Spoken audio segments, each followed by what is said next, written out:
Andrew, studies show that 95% of people will change their correct answer when faced with group pressure, even when the evidence is proper in front of them. And that's precisely what happened in this fascinating story from Numbers. PAPPY, the psychological dynamics at play with the Israelites, do mirror modern behavioral studies, don't they? Well, Andrew, think about it. These people witnessed incredible miracles firsthand, yet 10 adverse reports completely overwhelmed their judgment. The power of groupthink is just remarkable. Hmm. And what's particularly fascinating is how quickly that fear spread through the entire community. We're talking about hundreds of thousands of people being swayed by just 10 individuals. Right on, Andrew. And here's where it gets fascinating. Only Caleb and Joshua stood against this massive tide of fear. The text mentions explicitly that Caleb had a different spirit, which psychologists might today call cognitive independence. Pappy, you know what this reminds me of? Those famous conformity experiments by Solomon Asch, where people would give wrong answers just to fit in with the group, are notable examples. Andrew, and the consequences here were huge.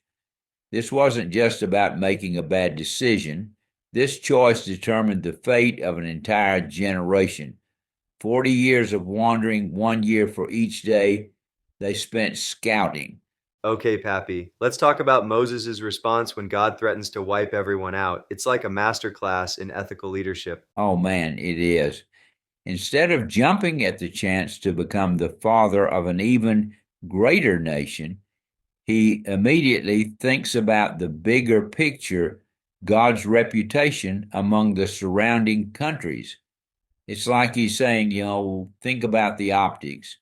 That's such a crucial point about leadership. Sometimes it means standing up to authority, even divine authority, when you believe there's a greater principle at stake. Andrew, the text says they tested God 10 times, not literally 10, but it's this Hebrew way of saying they push things to the absolute limit.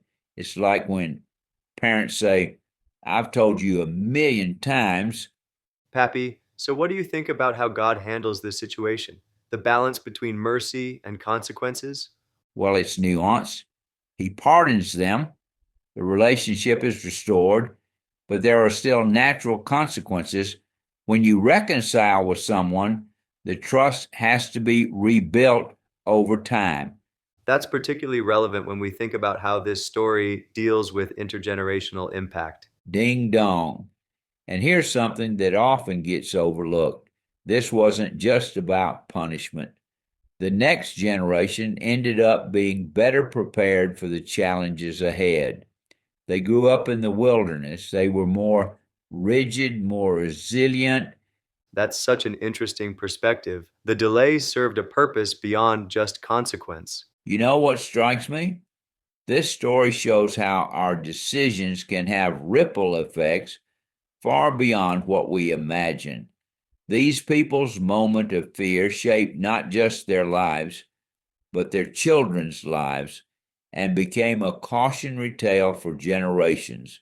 And here we are, thousands of years later, still learning from it, still wrestling with the same basic human tendencies to doubt, to fear, to follow the crowd. Like how many times in our own lives do we let fear override faith or forget past experiences of success when facing new challenges? It's so easy to be like the Israelites, focusing on the giants in the land rather than the possibilities. Well, that brings up an important question. How do we maintain individual conviction in the face of overwhelming group pressure? I think that's where Caleb and Joshua's example becomes so powerful. They didn't just have different opinions, they had other spirits. They were seeing the same circumstances through an entirely different lens.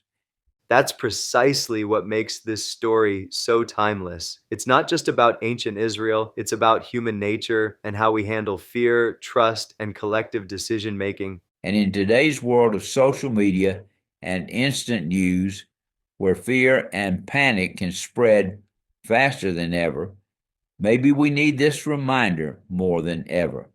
Sometimes the most significant obstacles aren't external.